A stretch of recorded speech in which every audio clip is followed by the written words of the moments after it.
Ang gobyernong ito ay hindi nagmamahal sa ating lahat. Takdang magsagawa ng anti-corruption prayer rally ang mga kabataan sa Minor Basilica of the Immaculate Conception o Manila Cathedral sa Intramuros, Manila sa susunod na linggo.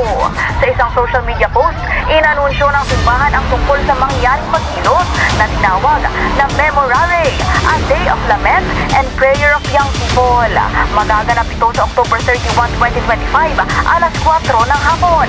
Nakasaad sa post na sa gitna ng lumalalim na kamalayan ng mga kabataan para sa panawagang transparency, accountability at good governance, hinikayat ng Manila Cathedral ang publiko na sama-samang manalangin para sa bansa. Kasabay nito ay hinimok ang lahat ng dadalo ng aktibidad na magsuot ng puting damit o maglagay ng puting laso. Ang naturang event ang pinakabago sa serye ng malawakang mga protesta ng iba't ibang grupo at organisasyon dahil sa katiwalian sa Flood Control Project. Bakit? Kasi tayo mismo ang kumukonsinti sa korupsyon na ginagawa nila. Nananawagan po ako sa kapatiran ng guardians na tayo ay manindigan. Alam natin na si Amang Abraham ay pinaglaban kay Ferdinand Sr. ang Diablo Squad. Pero ngayon, nanalo siya na pagtagumpayan niya. Kaya tayong mga guardians ay nananatili nakatayo dito sa Pilipinas. Ngayon natin simulan ang pakikibaka para sa ating mga anak, para sa ating mga kaapu-apuhan. Hahayaan na lang po ba natin na kunin nila ang kaban ng bayan?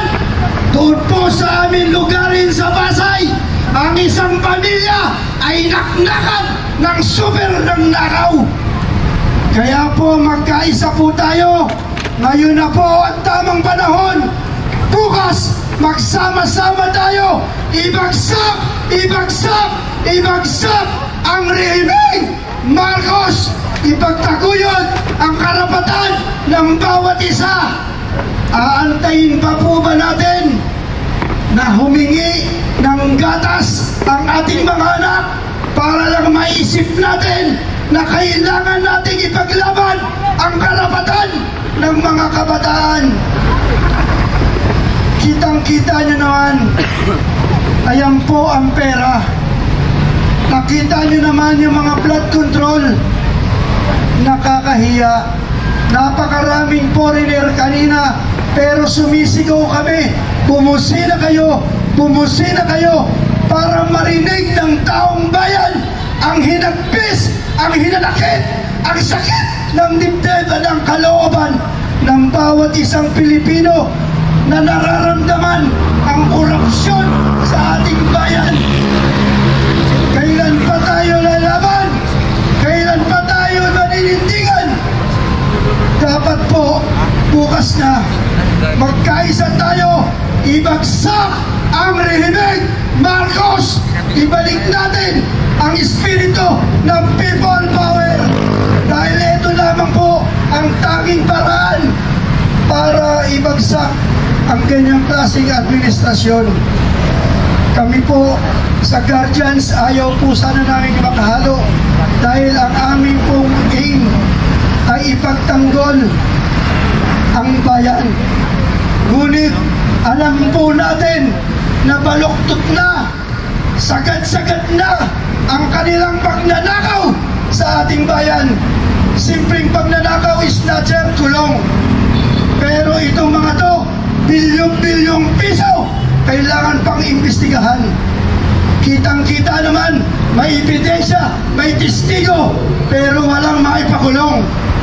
Lihis ng lihis sa usapan para wag silang makulong. Natatawa nga po ako, minsan nakapost sa Facebook, ang sabi doon, buti pa si Congressman Saldico, 6 ang chopper, ay jet, pero yung ating naval base, walang pang-responde ng helicopter.